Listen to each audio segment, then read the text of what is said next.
Madame, Monsieur, bonsoir et bienvenue.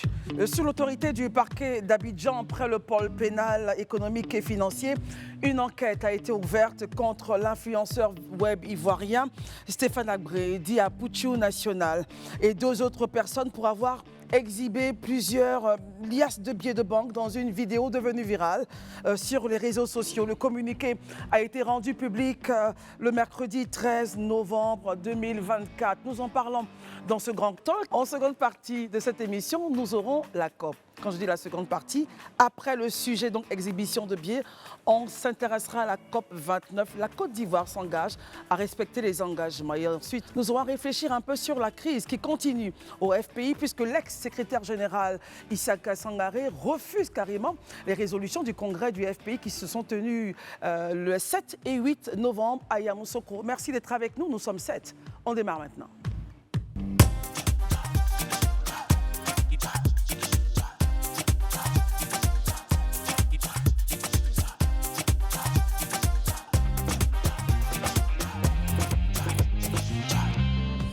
Merci d'être avec nous. Merci de votre fidélité à ce programme. Bonsoir encore une fois. Je suis avec mes amis que j'ai plaisir chaque soir à retrouver. Herman, bonsoir. Bonsoir Christelle. Je profite pour saluer les jeunes élèves qui m'ont accosté ce matin, les élèves du groupe scolaire à Kanji de la Rivière 5. En tout cas, bonsoir, coucou à vous. Barry, bonsoir. Bonsoir Christelle, bonsoir à la team, bonsoir à tous les supporters de la SEC Mimosa d'Abidjan. On se voit.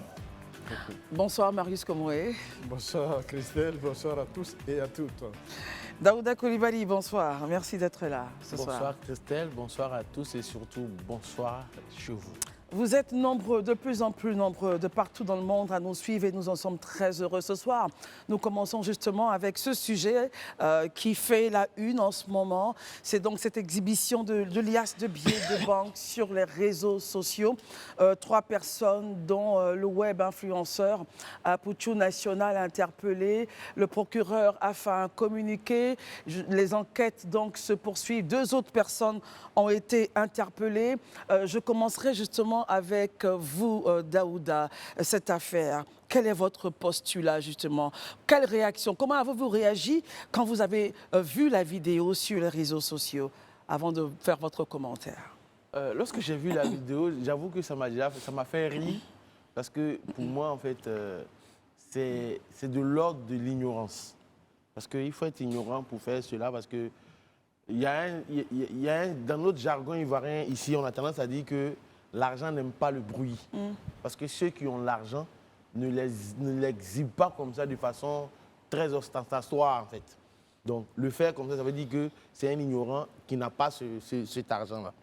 Mais quand je finis de dire ça, je tiens à rappeler aux uns et aux autres que dans la vie, tout n'est pas politique, mais la politique s'intéresse à tout. C'est-à-dire, Daouda? Voilà. Il ne vous a pas échappé que le 25 octobre dernier, la Côte d'Ivoire a fait son introduction sur la liste grise du GAFI. Du GAFI, le oui. groupe Nous en parlions. d'action financière, Ouais. contre le blanchiment de capitaux. Et donc, quand tu t'exposes comme ça de la sorte, forcément, tu attires le regard des autorités judiciaires sur ta personne. Et c'est ce qui est arrivé de façon normale. Le procureur de la République les a appelés, ils sont venus, même s'il a expliqué que l'argent ne lui appartenait pas, que ça appartenait à une autre personne, mais chacun d'entre eux va devoir justifier cela. Pour moi, l'intervention des autorités judiciaires ivoiriennes dans des cas de démonstration de richesse sur les réseaux sociaux repose sur plusieurs raisons, en fait.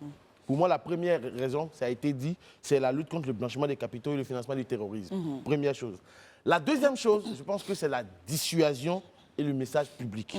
En interpellant en fait des figures publiques, la justice dissuade d'autres individus et d'encourager des comportements jugés ostentatoires et risqués.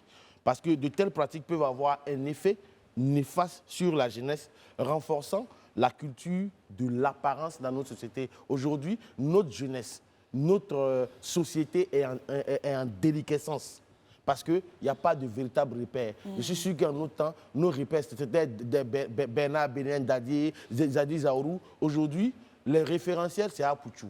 Les référentiels, c'est Lionel PCS. Les référentiels, je ne vais pas dire tous ces noms-là parce qu'après, ça sera trop compliqué pour moi-même. Je vais m'arrêter là. Très bien. Et la troisième chose, et c'est ça que je terminer, cite, c'est que l'autorité intervient parce que c'est au risque lié à la sécurité personnelle. Même quand on manque de discernement, l'État, l'autorité, a le devoir de nous protéger contre nous-mêmes notre propre ignorance. Parce que quand tu exposes de l'argent comme ça, Très mais bien, tu mets Daouda. ta propre sécurité en danger. Parce que n'importe quel kidam pourrait t'attaquer, pourrait t'agresser, pensant que tu as cet argent sur toi. Je pense que l'un mis dans l'autre, voici les raisons qui ont poussé l'autorité judiciaire à poser un tel acte. Très bien. Marius Komoé, vous avez suivi donc cette affaire et vous la suivez de bout en bout. Comment est-ce que vous réagissez justement à tout ce qui s'est passé à la vidéo, aux deux autres personnes qui ont été interpellées parce que propriétaires en réalité de cet argent-là? Marius, votre commentaire? Ça va de soi. Nous sommes dans une république. Et la Côte d'Ivoire a besoin de redorer son image en matière de valeur que porte la République ivoirienne. Que des influenceurs de la trempe influenceurs, j'allais mettre entre griffes. Pourquoi? Parce que tout simplement, s'ils étaient véritablement des influenceurs, ils devraient être guidés justement par des valeurs, des principes. La société en Afrique est portée par des valeurs depuis des temps ancestraux. Et cela n'est pas prêt à être changé. Quand vous avez par exemple un monsieur comme Apouchi, pour ne pas le citer, qui a au bas mot plus d'1 800 000, près de 2 millions de followers sur sa page, ne serait-ce que Facebook. Mais il influence une catégorie de population qui le suivent. Il y a également une personne comme Edoxy Yao, qui elle aussi avait brandi à un moment donné, sinon à plusieurs reprises, de fortes sommes d'argent sur sa page Facebook. Mais Edoxy Yao, c'est près d'1 million justement de followers qui la suivent au quotidien. C'est des gens qui naturellement sont suivis par une grande majorité de notre génération, de cette génération d'Ivoiriens qui est cette jeunesse. Il faut donc que l'État, à travers ses instruments, élève la voix, prenne le bâton et remette les choses en ordre. Nous sommes dans une république. La république, c'est des lois. La république, ce n'est pas le je m'en foutisme. Puis, ces jeunes gens qui se disent influenceurs s'exposent même à des dangers, des agressions à domicile ou même dans les rues. Et donc, je pense que le procureur de la République, comme l'a dit Daouda, a vu juste. L'État doit sévir à travers ses instruments de répression et de coercition. On a vu même un député à l'époque de la République qui a brandi des centaines de millions. Alpha Yaya Touré, c'est bien cela. Mais c'est comment un député de la République puisse venir montrer à l'opinion publique autant d'argent. On ne sait d'où il a eu cet argent, mais il devrait être interpellé pour justement justifier la provenance de cet argent. À cette époque-là. À cette époque-là, on a laissé tellement faire que les gens ont pensé que c'était normal. Sinon, que devrait faire la famille Billon? Que devrait faire la famille Diagou? Pourquoi vous Que devrait faire la famille? C'est la plus riche de ce pays. Que devrait faire la famille Sidi Kayassi? Ou même Koné Dosonji, et j'en passe. Mais c'est les plus riches de ce pays. Mais ils sont très discrets. Qu'aurait pu faire la famille Bédier? Et bien donc, voyez-vous. D'accord. Donc, il faut à un moment donné que la République reprenne toutes ses lettres de noblesse et instaure à notre nouvelle génération d'Ivoiriens des valeurs intrinsèques qui incarnent la marche que les uns et les autres veulent imprimer à notre République. Merci Marius. Herman, votre commentaire sur cette affaire? Bon, pour moi, cette affaire soulève des questions sur l'origine de ces fonds-là. Parce que jusqu'à avant-hier, vous ne pas dit hier, lorsque nous on voit les influenceurs, souvent les Ivoiriens qui peinent, qui travaillent d'arrache-pied et qui peinent à trouver des revenus considérables pour entretenir leur famille, j'imagine leur frustration. Puisque ces personnes-là, c'était un peu comme des modèles de réussite. On les voit avec les grosses carrosseries, on s'imagine bien que leur vie d'influenceur leur apporte des ristournes. Or, aujourd'hui, quand on voit bien cela, on peut se poser des questions sur le blanchiment d'argent. Selon vous, il y aurait un parallèle? Sur les cartels. Aujourd'hui, vous savez bien que la Côte d'Ivoire, c'est pourquoi même notre place au niveau du GAFI, sur la liste grise du GAFI, aujourd'hui, les États, les autorités ivoiriennes sont en train de lutter à ce que à respecter un certain nombre de réglementations ou bien d'exigences pour qu'on voit notre nom quitter cette liste-là. Et quand on voit cela, les gens sont partis, comme Marius l'a dit, ce n'est pas nouveau. Hein. Il a cité Safara Obiang, il y a même eu Kamen Sama. Exactement. Tous ces noms-là. Donc on se demandait, mais qu'est-ce que ces jeunes gens-là font pour pouvoir avoir... La provenance de leur argent. Ce n'est pas pour dire que c'est vrai qu'ils peuvent avoir le moyen, mais il y a l'impact aujourd'hui sur l'image des influenceurs de façon générale, ce qui vient de se passer. Comment est-ce que ces influenceurs seront perçus? Marius disait tout à l'heure, c'est en griffe, parce qu'aujourd'hui, il faut bien qu'on puisse savoir d'où est-ce que les gens réussissent à avoir autant d'argent. Il n'y a pas que cela. Eux, ce sont des influenceurs. On les voit, ils sont exposés. Mais aujourd'hui, on est dans un quartier, quelqu'un se lève un matin, il finit en 3 jours un immeuble. 3 jours, c'est pas comment... C'est une façon de parler. C'est la caricature, mais bon, on comprend. C'est pour dire la rapidité avec laquelle les choses se font. Il te dit oui que ces affaires marchent. Mais dis, quelles sont ces affaires qui marchent, ce business qui marche là, et puis nous, on n'est pas informés pour pouvoir aller faire aussi.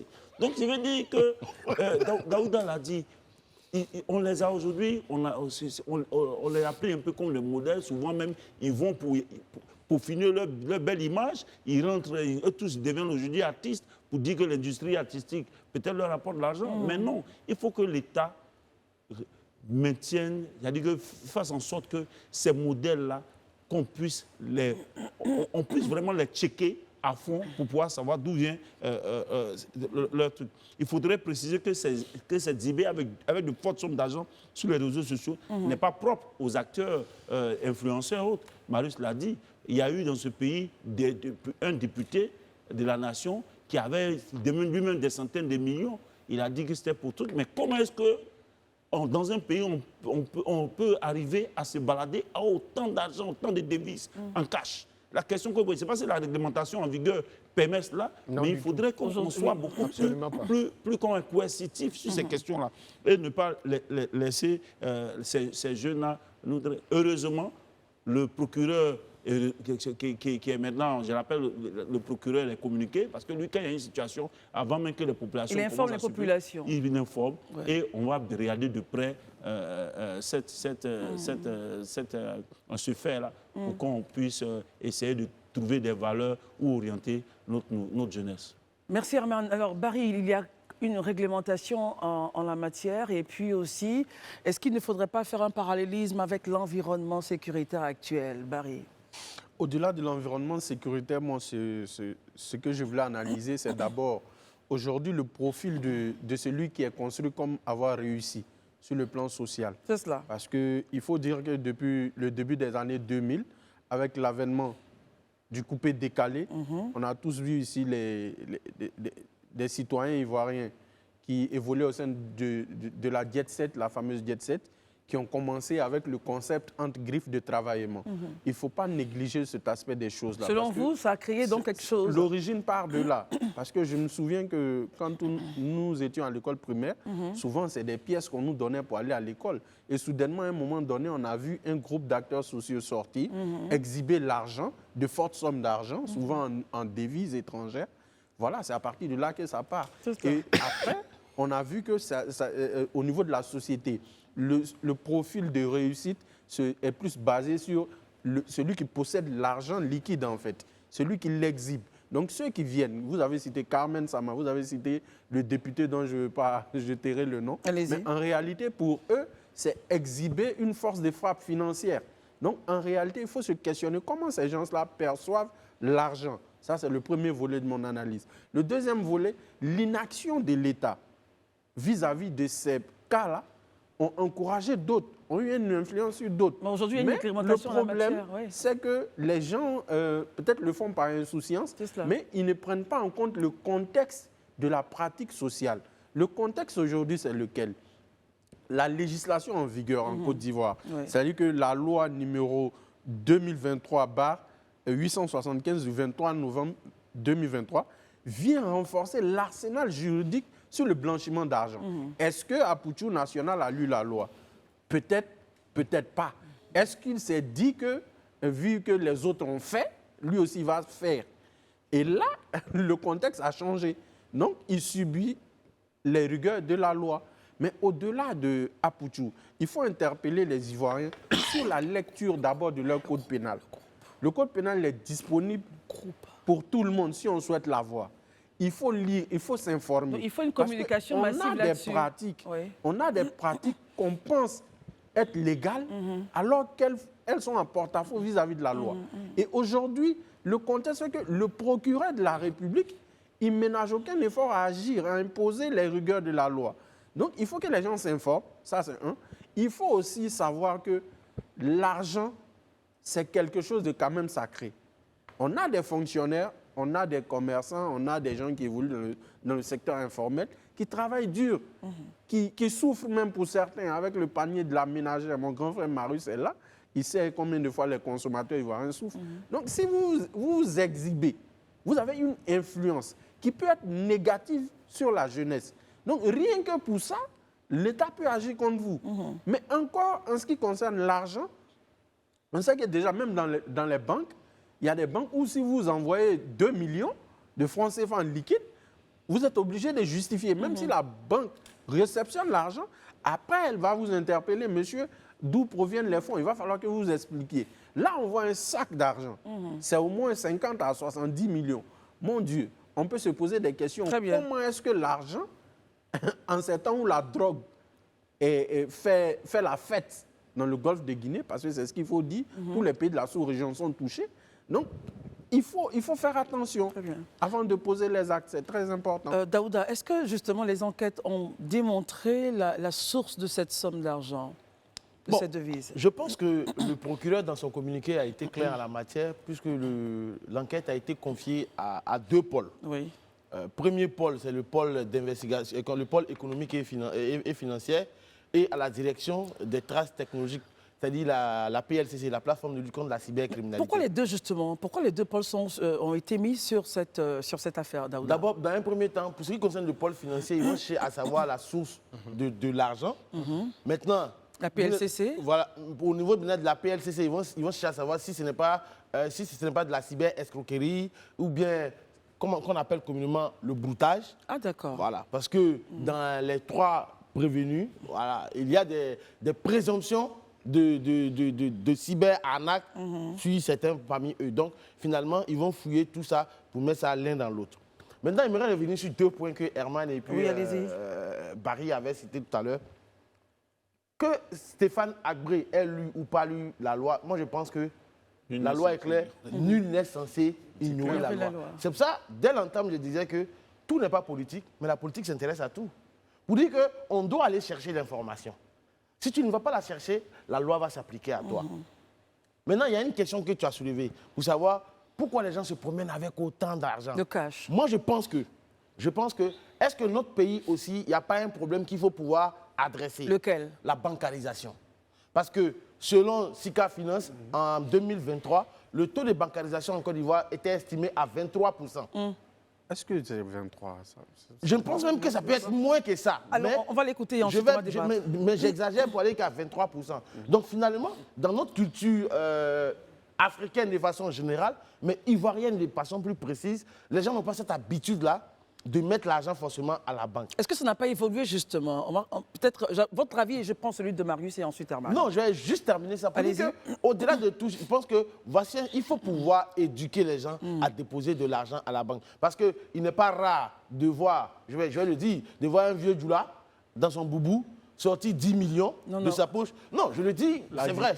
C'est une façon de parler. Ne faites pas en sorte que tous ceux qui passent en boubou soient soupçonnés d'avoir 10 millions. Ok, de voir un vieux commerçant, un vieux commerçant de bois, un vieux commerçant ou bien un boutiquier sortir 10 millions de sa poche, cash, pour payer des choses. Ça arrive.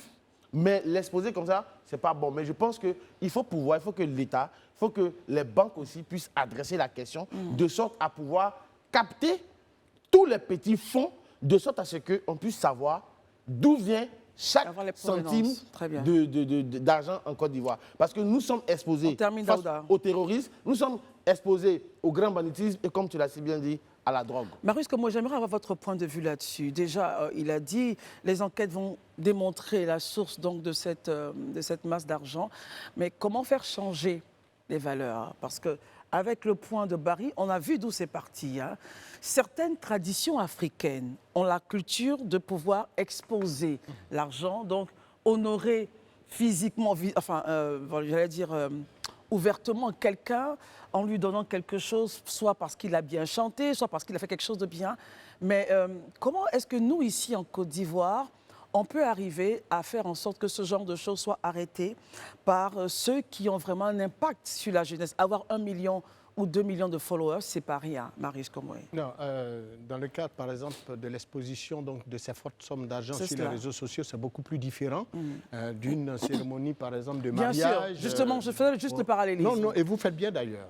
Vous faites bien parce qu'il faut justement faire le distinguo entre nos cultures traditionnelles, nos cultures africaines qui voudraient que pour une cérémonie de mariage, pour une cérémonie de baptême ou de la réussite même d'un élève à un examen, les parents l'entourent voilà. Oui, mais en même temps aussi, est-ce qu'on va pour cette cérémonie-là venir déverser 100 millions, ça va être aussi là où il y a un peu de bas blesse, c'est par exemple lorsqu'il y a par exemple un artiste qui preste et puis sur le podium des individus défilent et distribuent, pour ne pas dire jettent énormément de billets de banque. Là aussi, il faut regarder, c'est ça? Non, là encore, il faut regarder parce qu'il y en a qui viennent, qui dépensent même quand même 1 million sur un individu pour le simple fait qu'il chante sur un podium au cours, par exemple, d'un concert. Et ça devrait amener les gens à aller, parce que quand on regarde le profil de celui qui fait ça, soit c'est un influenceur, soit c'est quelqu'un qui est dans le coupé décalé, pour utiliser leur propre terme, leur genre musical,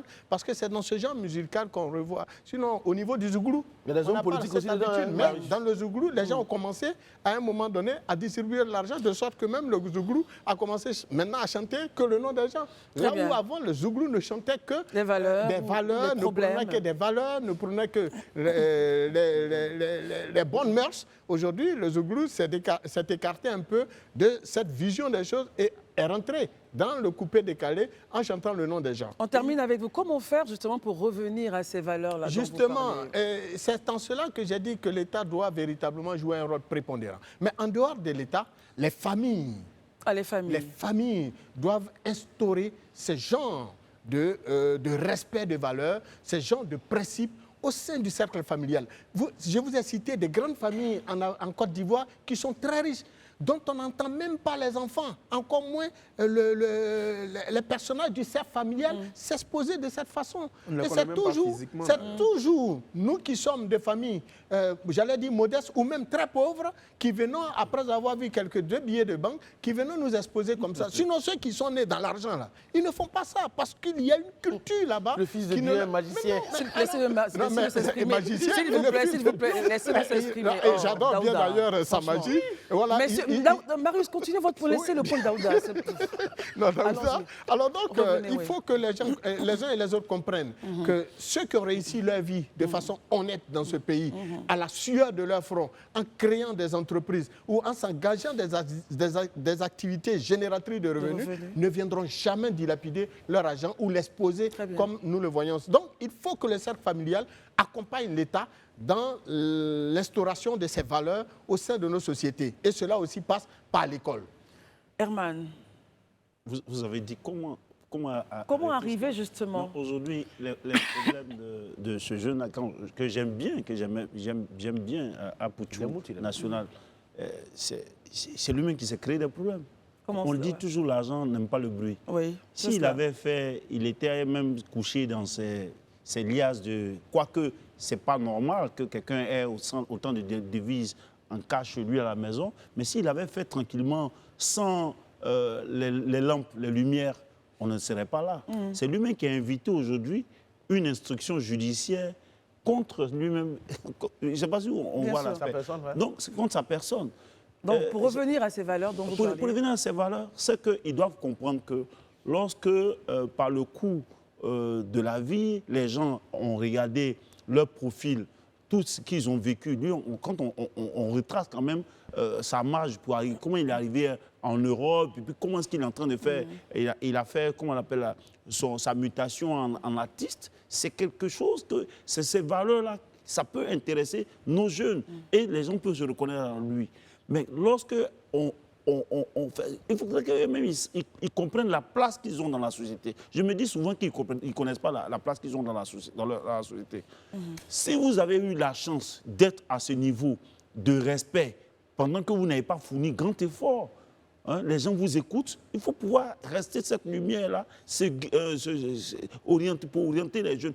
Aujourd'hui, quand vous faites ça, aujourd'hui, les jeunes-là sont portés sur l'argent, le broutage et autres. Peut-être que c'est d'autres formes de broutage qui sont là. Et moi, je dis vraiment, il faudrait... C'est comme aux États-Unis. Hein. Ces gens, ceux-là, on va faire leur liste, le FBI va enquêter sur... Même si ça doit faire 10 ans. On va arriver au FBI. On va arriver, le FBI, ils les mettent directement sur leur liste. dans Et puis, le dans un cas d'échec, ils travaillent jusqu'à ce qu'un jour, quand ils ont tous les faits, ils les prennent.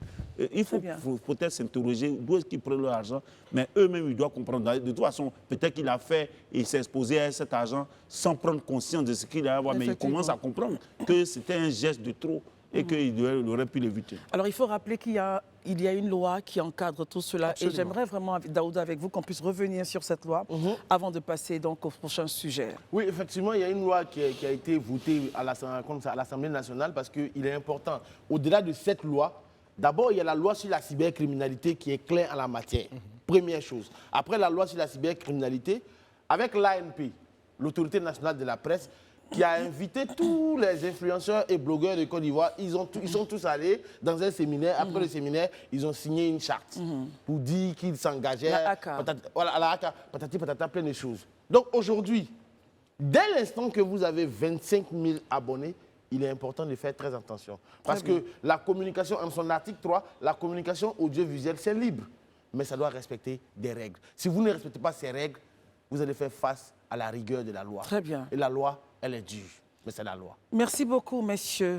Merci beaucoup, messieurs. Et les enquêtes donc se poursuivent. On va suivre cette affaire de très, très près. Alors, messieurs, parlons maintenant de réchauffement climatique.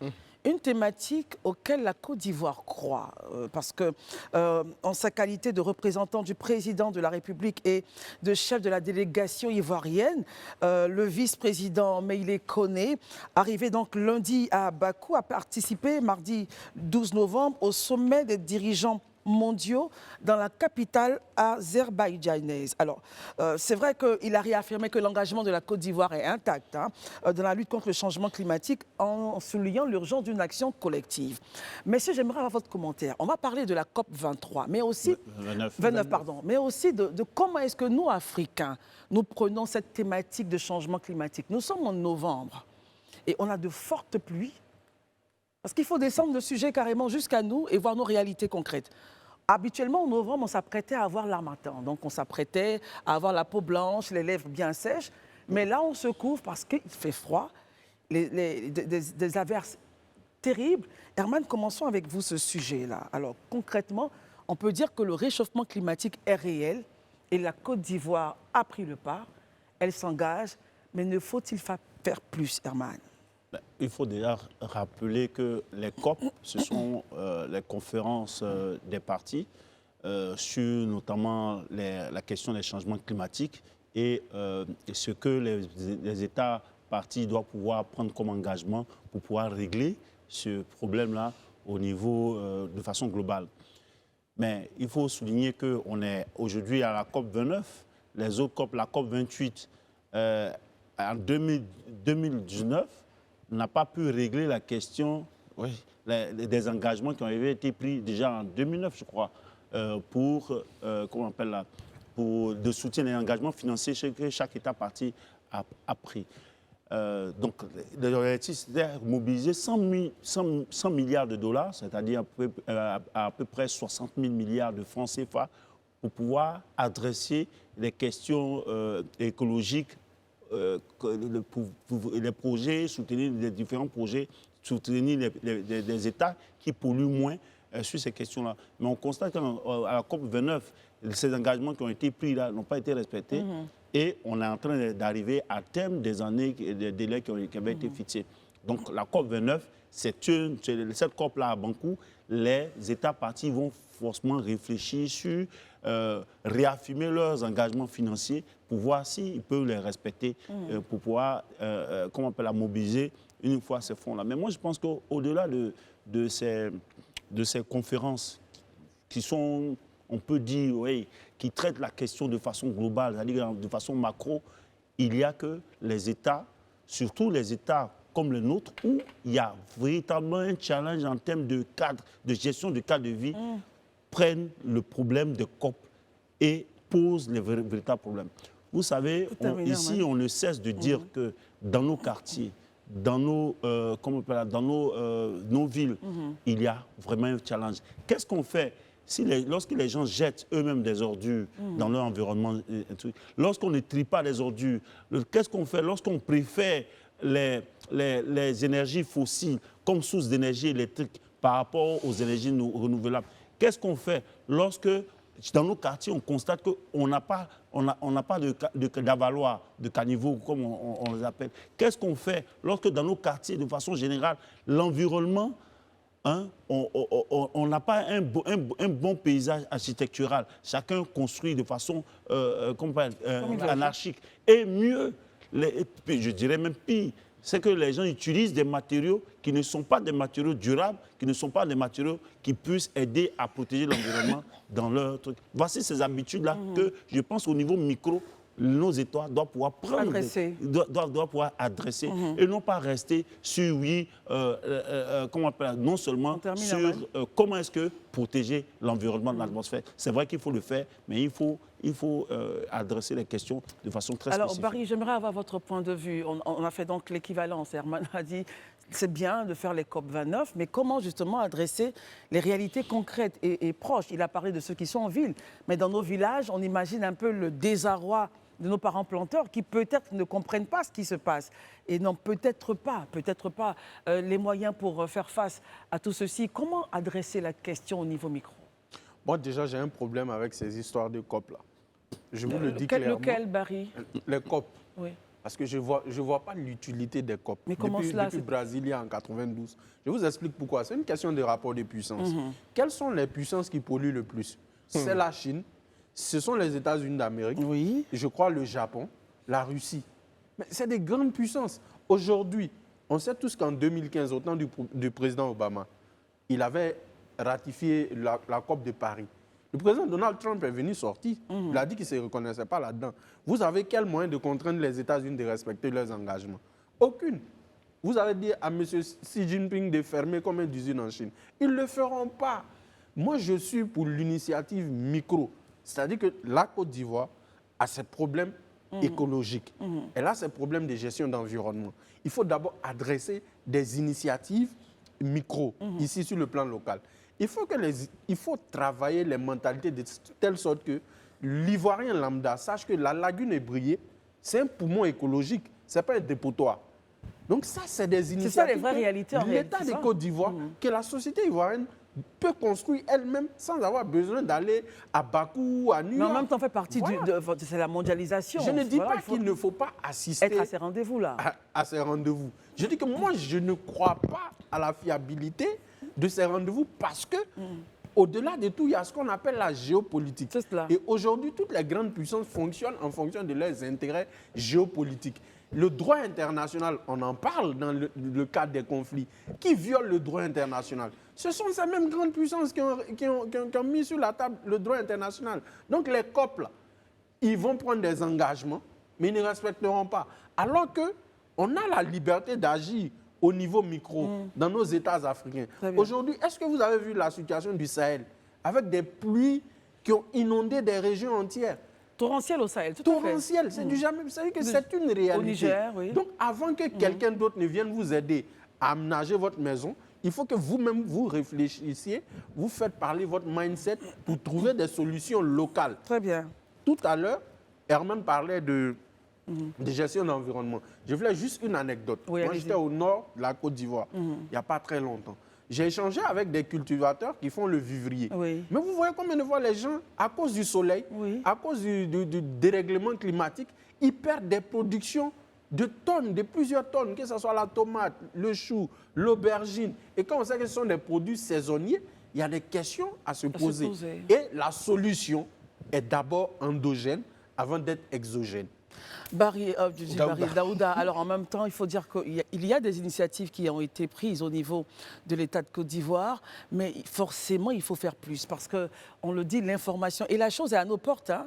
C'est vraiment, elle est là, le changement climatique, il est présent, tous les jours on le vit. Non, en fait, je partage l'avis de Barry pratiquement à 100% dans la mesure où, moi, il y a comme une forme d'hypocrisie dans cette affaire-là. Quelle affaire, Daouda? Cette affaire de réchauffement climatique. Quelle Je hypocrisie? n'ai pas dit que ça n'existe pas, hein, ça est là. Oui. Parce qu'eux, ils ont fini de polluer, tout est gâté, pour parler de façon triviale, mais finalement, ils viennent mettre la pression aux autres États pendant qu'ils ne veulent pas payer. Moi, je pense que le pollueur, et c'est ce que je pense que le vice-président... Le pollueur dit doit payer. Le pollueur doit payer. Parce qu'on parle d'initiative. Comment est-ce que les gens vont mettre ces initiatives en place? Voici des pays qui cherchent à s'en sortir. Voici des pays qui cherchent à se développer. Mais vous avez fini de polluer chez vous et vous nous demandez à nous, c'est vrai qu'on doit protéger notre couvert et autres, tout ça, mais en même temps, on doit se Mais développer. c'est nous qui subissons même le plus. Donc les finalement, si vous voulez qu'on puisse avoir des réformes, on puisse avoir des mesures prises, il faut donner l'argent pour cela. Mais je suis tout à fait d'accord avec toi, parce qu'aujourd'hui, il faut que nous-mêmes, on s'éduque personnellement. Et Herman parlait d'Avalois et autres. Il faut que les gens apprennent à se dire que arrêtons de construire sur les caniveaux. Ça, c'est déjà le détail, le B.A.B.A. par exemple. En fait, c'est la base. C'est la base. Parce qu'aujourd'hui, moi, tu parlais de produits saisonniers. On parle de, il pleut ici, il pleut pas là, tout et tout. Mais aujourd'hui, moi, je suis choqué quand on parle de saisonnalité de nos productions. La Côte d'Ivoire ressemble à une île. C'est-à-dire? Nous sommes entourés d'eau, de fleuves. Cavali, Bandama, on appelle ça Sassandra et autres, la mer Komoué, tout ça. Mais on n'arrive même pas à mettre en place des trucs, Des gros ponts d'irrigation. des processus d'irrigation, de sorte à ne pas avoir de la saisonnalité dans nos productions. Pour ne pas dépendre de tout ça, je pense qu'il faut que les gens prennent des initiatives. Chacun à son niveau, chaque initiative compte. Très bien. Alors, Marius Komoué, avec vous, j'aimerais qu'on regarde un peu sur le point des intrants dans l'agriculture. Il y a quelque temps, on disait que c'était les intrants plutôt chimiques.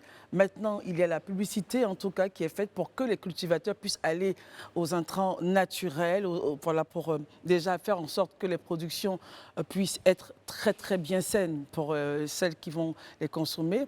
Déjà un point. Et puis, votre regard en général sur cette histoire de COP, qui est quand même important sur de grandes réunions. La Côte d'Ivoire ne peut pas se faire le plaisir de rester en marge, justement, de la table de discussion. Il faut être là pour comprendre ce qui se passe. Votre avis, Marius Komoué? La Côte d'Ivoire est toujours présente à la COP pour porter la voix de l'Afrique. Au-delà de la Côte d'Ivoire, mais pour porter la voix de l'Afrique. D'ailleurs, le président de la République de notre pays, le président Ouattara, au cours d'une interview qu'il avait accordée justement à une chaîne française, a rappelé que les États qui polluent le plus ne sont pas les États africains. Bien sûr. Et oui, à la question du journaliste de savoir, bon, cette histoire de COP et tout ça, est-ce que l'Afrique et plus particulièrement la Côte d'Ivoire mettait en œuvre les dispositions? Agacé un peu. Et bien voilà, on tentait de l'agacer, mais il est vraiment resté catégorique. Il a dit, mais et il n'avait pas tort de le préciser, vu sa position, j'allais dire, au niveau national et au niveau même international. Il a une vraie culture, une grande culture de cette histoire de pollution au niveau international. Vous prenez la Révolution française de 1789, et plus précisément le 5 mai, sous le règne de Louis XVI. Mais cette révolution est partie d'où? Du marasme, j'allais dire, économique, social et politique qui régnait en France. Et plus particulièrement du marasme industriel dans lequel baignait justement la France. Et donc, il y a une course effrénée à l'industrialisation. Autant les États-Unis... Tu veux rebondir? Non, il va Alors, rebondir, autant les États-Unis avaient pris un certain nombre d'avances, eh bien, la France voulait naturellement être autonome au plan industriel, de sorte qu'ils se sont donné les moyens d'entrer dans une révolution industrielle qui les a menés à aller à la course effrénée, à la construction d'industries. Aujourd'hui, c'est eux qui polluent l'atmosphère, c'est eux qui polluent l'humanité. D'ailleurs, les décisions qui ont été prises au niveau national d'interdire l'importation de véhicules de plus de 5 ans, avait toute sa raison. L'objectif de nos gouvernants, bien qu'à l'époque, et nous continuons d'ailleurs de nous en plaindre, eu égard au pouvoir d'achat des populations, mais nous disons qu'à l'époque, en Côte d'Ivoire, un véhicule pourrait vous dépasser mais vous ne pouvez même plus respirer. Mais même nos autobus de la Sotra, mais polluaient l'atmosphère. Aujourd'hui, les choses se sont améliorées. Aujourd'hui, regardez le parc automobile ivoirien, tant au niveau des transports communs qu'au niveau même des transports des particuliers. Les choses se sont améliorées, bien qu'il y a des efforts encore accomplis. Mais en Europe, la pollution continue et l'Afrique devient donc le berceau du déversement de la pollution. On a 30 secondes. Comment faire justement pour qu'au niveau micro, c'est ça le point, au niveau micro, les habitudes changent. C'est ça aussi qui est vous une l'avez dit réalité. effectivement, quand vous parliez justement de cette question donc, de pesticides que nous utilisons, tout ce qui est industriel, produits industriels utilisés dans l'alimentation, est pour nous dangereux. Même le bois qui est utilisé, voilà, le bois qui est utilisé pour cuire certains voilà, le aliments choucrouya, tout, il faut faire la attention. viande, le poisson et même le poulet braisé que nous affectionnons tous en tant qu'Ivoiriens. Mais j'ai pu vous certifier que le bois, comme vous le dites, qui est utilisé, c'est souvent pas du bon bois, du bois, j'allais dire, consommable. Voilà, il n'y a aucun bois qui est consommable. D'ailleurs, oui, pour vous qui vous connaissez mieux dans les questions d'environnement. Il n'est pas consommable. Merci. C'est dévier le sujet lorsqu'on dit oui, ce bois il est bon. Dès lors qu'il brûle, ce qui monte là, c'est du carbone. C'est de la fumée, c'est du carbone. Il a raison. Très bien. Je ne sais pas si on aura le temps de prendre la dédoc, c'est pas grave. Mais en seconde partie de ce temps d'antenne, on parlera de la réaction justement de l'ex-secrétaire général du Front populaire ivoirien qui qualifie le congrès de Yamoussoukro de simulacre, de parodie au vu de la qualité des participants et des décisions arbitraires prises. On en parle en seconde partie, à tout de suite. Merci d'être avec nous pour la seconde partie de ce temps d'antenne. Nos amis sont toujours là, Barry, Herman, Daouda, Marius. Nous allons directement aborder la question FPI, mais nous a rejoint en plateau le magistrat hors hiérarchie, Justin Kwasi Nguessambrou. Merci d'être là. Vous êtes le président de la Fédération ivoirienne des échecs. On fait juste un petit point, nous, là, sur le Front populaire ivoirien, et on parle avec vous donc de la place et contribution des jeux d'échecs dans le développement de la Côte d'Ivoire. Merci d'être venu. Alors, Marius Komoué, lors de la conférence de presse, donc c'était le mardi 12 au Palm Club de Cocody, Issaka Sangaré, ex-secrétaire général du Front populaire ivoirien, estimait que la montagne a accouché d'une souris. Il va plus loin en disant que il a dénoncé ce qu'il qualifie d'être un simulacre de congrès orchestré donc par la direction actuelle du FPI et même une parodie au vu de la qualité des participants et des décisions arbitraires qui ont été prises. Quel est votre postulat vis-à-vis de cela, Marius Komoué? La qualité des participants, nous étions donc à un congrès. À un congrès ne sont invités que les militants et les militantes d'un parti politique légalement constitué. Il s'agit ici du FPI. Bon, j'ai pu comprendre qu'un opposant au président du parti sortant, qui était lui-même candidat à sa propre succession, puisse naturellement exprimer son mécontentement quand on sait les déboires qui ont émaillé justement leurs relations avant même la tenue du congrès. Mais n'oublions pas que la justice a tranché en faveur donc, du président sortant, là où nous pensions d'ailleurs qu'il était vraiment dans une position difficile. À partir du moment où la justice avait tranché en sa faveur, il ne pouvait que convoquer, au regard des dispositions qui régissent le fonctionnement du parti, eh bien le congrès. C'est ce qu'il a fait et il est sorti victorieux de ce congrès avec 99,34% de voix contre son adversaire Pierre Dabo-Godé. On peut dire que la page est tournée. Et je pense qu'aujourd'hui, avec les résolutions du Congrès, si tel est que ce Congrès a été organisé dans les règles de l'art, si tel est que ce Congrès a respecté toutes les dispositions statutaires telles que l'exigent les textes qui régissent le fonctionnement du Front populaire ivoirien, eh bien, pour nous, la question ne se pose plus de la légitimité du président Afi. Nous sommes passés à autre chose. Eh bien, le Front populaire doit s'unir aujourd'hui pour aller justement vers les préparatifs de 2025. Barry, votre point de vue là-dessus, comment est-ce que vous appréciez les réactions de l'ex-secrétaire général du Front populaire ivoirien vis-à-vis du congrès qui s'est tenu les 8 et 9 novembre à Yamoussoukro? Bon, c'est quelqu'un qui est sous sanction, donc sa réaction peut être normale. Mais je veux dire que quand on est légaliste, quand on aspire à diriger un pays, ou à être ministre dans une république, il faut se soumettre aux décisions de justice. À partir du moment où la justice ivoirienne a tranché en faveur du président sortant, M. Afi N'Guessan, je pense que tous ceux qui ont monté la fronde contre lui devaient, en tant que légalistes, s'aligner sur la décision de justice. Parce que la décision de justice est souveraine. Maintenant, les querelles politiques en Côte d'Ivoire, on est habitué. Hein. Aujourd'hui, ils peuvent se quereller, demain se retrouver autour de la table. C'est d'ailleurs le pire que je leur souhaite. Je pense que le FPI, depuis 2010, a quand même traversé beaucoup de crises. Est-ce que ce n'est pas la crise de trop? Est-ce que c'est une crise qui ne risque pas de tuer l'essence même du parti? Donc, je pense qu'ils sont assez responsables, ils vont trouver une solution certainement. Très bien. Merci beaucoup, Marius et Barry, sur ce sujet-là. On rentre directement à la Fédération ivoirienne des échecs avec le magistrat hors hiérarchie. Si vous venez à peine de nous prendre en marche, il est sur notre plateau. C'est M. Justin Kwasi N'Guessan Brou, magistrat hors hiérarchie. Merci d'être là. Merci. Alors, la place et la contribution des jeux d'échecs dans le développement de la Côte d'Ivoire, est-ce une thématique même qui devrait être portée au goût du jour à cause de la place peut-être de jeux d'échecs dans la société? Merci madame pour Mon plaisir. l'opportunité que vous m'offrez de parler de jeux d'échecs, notamment en ses aspects liés au développement. Je vous donne une statistique. Allez-y. 22% des enfants qui jouent aux échecs et qui vont à l'école, c'est scientifiquement établi, réussissent mieux les études que les autres. Pourquoi? Qu'est-ce qui fait la différence? Parce que jouer aux échecs, ça booste, ça rend naturellement plus intelligent. Dans le cerveau, c'est les scientifiques qui le disent, il y a une substance qu'on appelle les dendrites. Oui, oui, oui. Les dendrites font fonctionner mieux les neurones. Et si les neurones fonctionnent mieux, eh bien on réfléchit mieux, donc on produit mieux.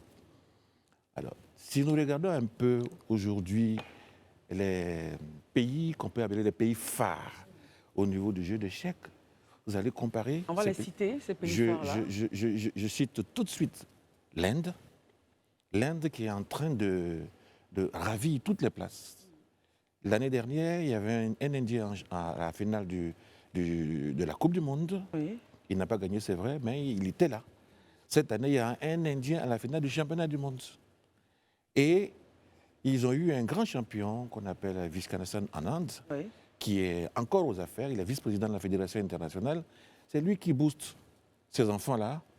Et si je vous dis que l'Inde est un pays développé, est une puissance nucléaire, je n'aurais rien dit parce que c'est la vérité. C'est clair, c'est la Il vérité. en est de même pour la Chine.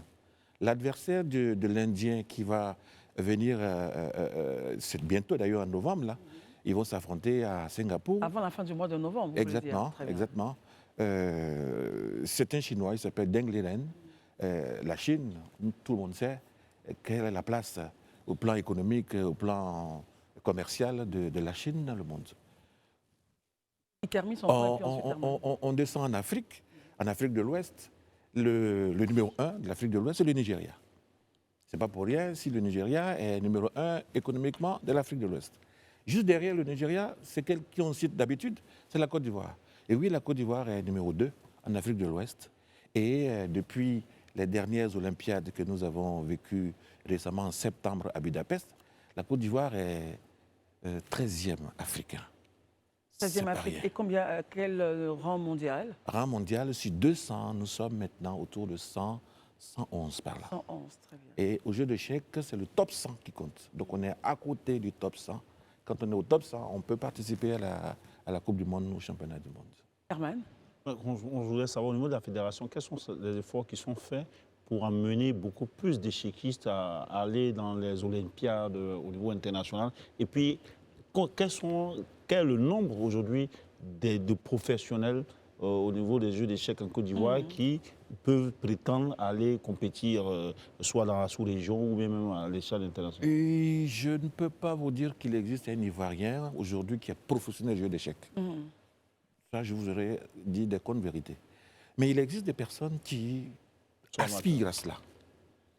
Et parmi ces personnes-là, j'ai mon jeune frère, Degondo Simplice Armel, c'est un chauffeur de VTC. Un chauffeur de VTC. VTC. Et pendant longtemps, il était le numéro 1 de Côte d'Ivoire. Et là, je réponds à ceux qui pensent que le jeu d'échecs, c'est pour les élites. Ce n'est pas vrai du tout. Tout le monde. C'est pour tout le monde. Il s'agit d'avoir la volonté, la capacité, et on y arrive. Alors, qu'est-ce que nous faisons nous, je vous ai pas fait parvenir ce document. Vous avez vu, l'un de nos slogans, nous avons écrit « Nous construisons l'avenir des enfants ». Je vous ai dit, pour commencer, que 22% des enfants qui jouent aux échecs réussissent mieux leurs études. Alors nous disons, si nous réussissons à mobiliser le jeu d'échecs à travers les enfants, à travers les écoles, les universités, comme c'est le cas actuellement, nous avons déjà commencé, eh bien, les enfants, c'est l'avenir de demain. Dans quelques 10 ans, 15 ans, 20 ans, les enfants d'aujourd'hui, eh bien, ils seront les élites de la Côte d'Ivoire. Et la Côte d'Ivoire, forcément, va... Avec d'autres valeurs que l'échec donne. Bien sûr, Ces valeurs que l'échec donne. Bien sûr. Et c'est l'occasion pour moi de vous dire tout de suite que le jeu d'échecs est l'un des rares jeux, et l'un des rares sports qui est compatible avec les études. Compatible avec les études. Absolument compatible. Je vous ai dit, ça accroît les capacités cognitives. Bien sûr. Et donc, regardons notre jeune fille, comment elle s'appelle, Bérénice, qui vient d'avoir son bac D avec mention, bien, et qui, dans la foulée, a eu le concours d'entrée à l'INPHB, dans la foulée. Et joue aux échecs. Et les jeux d'échecs développent le volet stratégique d'un individu. Absolument. Le jeu d'échecs est un sport de stratégie, est un sport de technique, est un sport de physique. Il faut le savoir aussi, parce que si vous n'avez pas l'endurance, au parti classique, vous jouez 100 coups, 3 heures, vous êtes assis, vous n'avez pas l'endurance, vous allez flancher. L'esprit va la résilience, l'esprit va flancher et puis vous allez perdre la partie. Herman, vous avez terminé. Oui, on va permettre à Barry, du temps que chacun puisse parler. Donc, Monsieur le Président, avant de poser ma question, quand je vous ai vu, j'ai entendu échec, je me suis rappelé d'un ouvrage d'un stratège américain, Le Grand Échiquier, Zbigniew Brzezinski. Il était conseiller à la sécurité nationale aux États-Unis. Donc, pour dire ça, je dirais qu'aujourd'hui en Côte d'Ivoire, quels sont les centres de jeux d'échecs en Côte d'Ivoire, s'il y en a? Le premier centre de jeu, c'est le siège de la fédération qui est à Bonhomé. Mais il existe 30 clubs officiels qui sont affiliés à la fédération à la date du 23 juillet 2023. 30 clubs. Dans quelques jours, en début décembre, nous allons faire l'Assemblée générale ordinaire annuelle. Le nombre va s'accroître.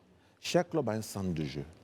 Et actuellement, nous sommes en train de jouer le championnat national de blitz, de rapide et de classique. Tout à l'heure, je vais faire la distinction. Et nous sommes en train de le faire dans une université privée. Si ça ne vous dérange pas, je dirais que c'est l'Institut universitaire d'Abidjan qui a une superbe salle dans le nouveau bâtiment de Bonhomé. Nous sommes au rez-de-chaussée, une salle qui peut faire pâlir de jalousie les grands pays en matière d'espace de jeu. Alors, les clubs, c'est juste à Abidjan ou c'est sur toute l'étendue du territoire? Pour l'instant, les 30 affiliés, il faut dire la vérité, sont à Abidjan. Mais les projets d'installation des ligues qui sont en cours, c'est assez bon à savoir.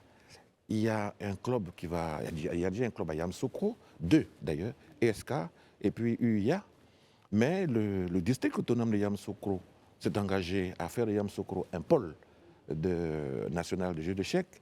Le maire de Yamoussoukro a fait la même promesse. Donc Yamoussoukro déjà est en bataille pour faire sa ligue. On a prévu une ligue à Boaké, une ligue à Korogo, une ligue à Daloa, une ligue à Mans, une ligue à Benjerville, une ligue à Bassam, une ligue à Dabou, pratiquement dans toutes les grandes régions. Oui, c'est des choses qui vont se faire très rapidement, très bientôt. Très bien. Marius Komoé, question? Vous étiez tout récemment à Port-Boué dans le cadre justement de l'organisation d'une compétition de jeux d'échecs. Oui, c'est le club Tour du Val. Exactement. Tour de contrôle, je crois. Tout à fait. Tour de contrôle qui a fait son tournoi, son tournoi féminin. Ça s'est très bien passé. Mais nous étions à cette occasion-là occupés aux Olympiades à Budapest, où la Côte d'Ivoire est revenue avec au moins 4 titres. Très bien. Alors, à la matière, quel est l'apport de l'État et plus particulièrement du ministère de tutelle, c'est le ministère des Sports, justement dans le développement et la promotion donc, de ce sport, j'allais dire particulier pour les Ivoiriens?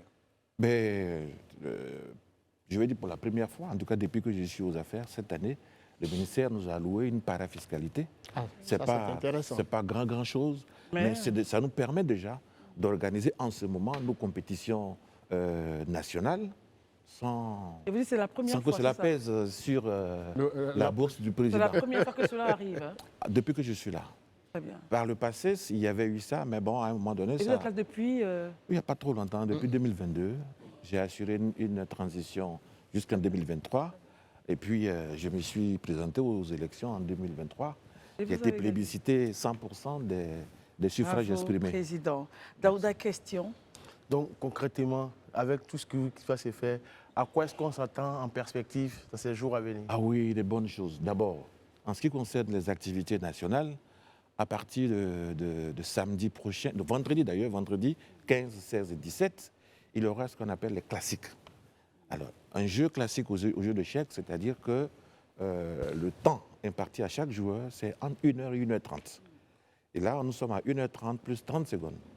C'est-à-dire, quand le temps imparti 90 secondes, quand ça tend vers la fin, si vous jouez avant les 90 secondes, on 1 vous donne... minute 30, on vous donne vous voulez dire. non, non, 1h30. 1h30.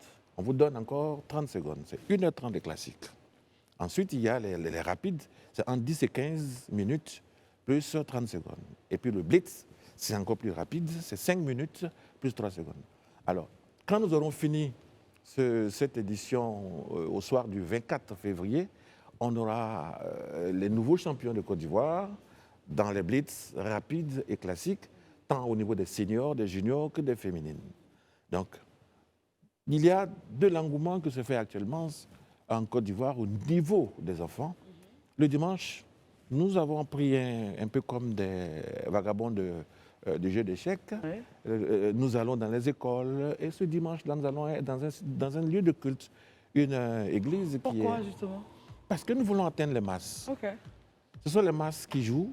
Lorsque je vois, par exemple, récemment à Budapest ou en Azerbaïdjan ou à Chennai en Inde, quand vous voyez les enfants qui s'alignent pour aller apprendre à jouer aux échecs, mais ça rend fou.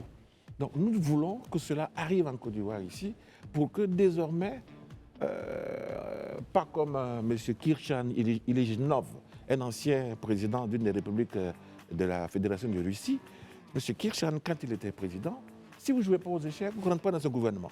Ah, Ah ouais. ah oui. Vous ne rentrez pas dans ce gouvernement et on ne vous donne aucune institution à gérer. En réalité, parce que on le disait, dans certains cours de stratégie politique, par exemple, lorsque vous devez maîtriser les jeux d'échecs, vous comprenez un peu la psychologie de celui qui est en face de vous, comment est-ce que vous bougez sur une C'est scène ça. politique pour éviter pas mal de C'est ça. choses. Donc on comprend un peu le point de ce que vous avez dit. Je voulais lui poser la question à savoir quel est le pion le plus stratégique, le plus important sur une table de jeu d'échecs. Mais la question est intéressante parce que même un pion, le petit pion, Oh, oui. il peut mater. Absolument. Il peut mater. C'est clair. Maté, ça veut dire quoi? Parce Il peut- qu'on termine l'émission. Quand on dit échec et mat, ça veut Oui. dire que le roi est attaqué, il ne peut pas s'auto-défendre et personne ne peut le défendre. Échec et mat, le jeu est terminé. Donc, pour la nouvelle Rapidement, génération, oui. la jeunesse ivoirienne, que vous voulez naturellement voir jouer, Oui. venir à ce jeu, Oui. quels sont les avantages que l'on tirerait justement du jeu d'échecs? Ben, je vous ai dit tout à l'heure que le jeu d'échecs, c'est l'un des rares Je veux sports qu'il revienne là-dessus. qui permet d'améliorer, par exemple, la Exact. mémoire. Tout à fait. Ça permet de faire retarder, par exemple, l'apparition de la maladie d'Alzheimer. Bien sûr. Parce que les neurones sont en mouvement. Exactement. Voilà. C'est Hein? important de revenir là-dessus. Ça permet de Merci. se concentrer. Merci. Ça permet de faire des stratégies, émettre des hypothèses, enchaîner des raisonnements et puis calculer mentalement. Oui. Vous voyez, vous calculez plusieurs coups à l'avance, vous avez de l'avance sur votre joueur, sur votre adversaire. Si la Côte d'Ivoire s'engage à mettre les jeux d'échecs dans les écoles, ce sera une stratégie pensée pour avoir une génération d'Ivoiriens d'ici 5, 10, 15 ans extraordinaire. Absolument. Extraordinaire. Ça fait Bravo, partie en tout cas. de nos souhaits que les Ok. décideurs Très bien. pensent à mettre les échecs à l'école. C'est la Côte d'Ivoire qui y gagne. C'est clair. Merci beaucoup. Vous êtes Monsieur Justin Kwasi Nguessambrou, magistrat hors hiérarchie, président de la Fédération ivoirienne des échecs. Et on parlait justement avec vous de la place et contribution des jeux d'échecs dans le développement de la Côte d'Ivoire. Merci d'être venu. Merci beaucoup. Et bravo à vous. Je vous remercie. Merci. Moi, je vous remercie. Messieurs, merci Marius, Daouda, Oui, Christelle, merci. Paris, Herman. Merci Christelle. Merci beaucoup. On se retrouvera donc demain. Merci à vous, merci aux équipes. On se retrouve donc demain pour une autre émission du Grand Talk. Les programmes continuent sur Live TV. Bonsoir.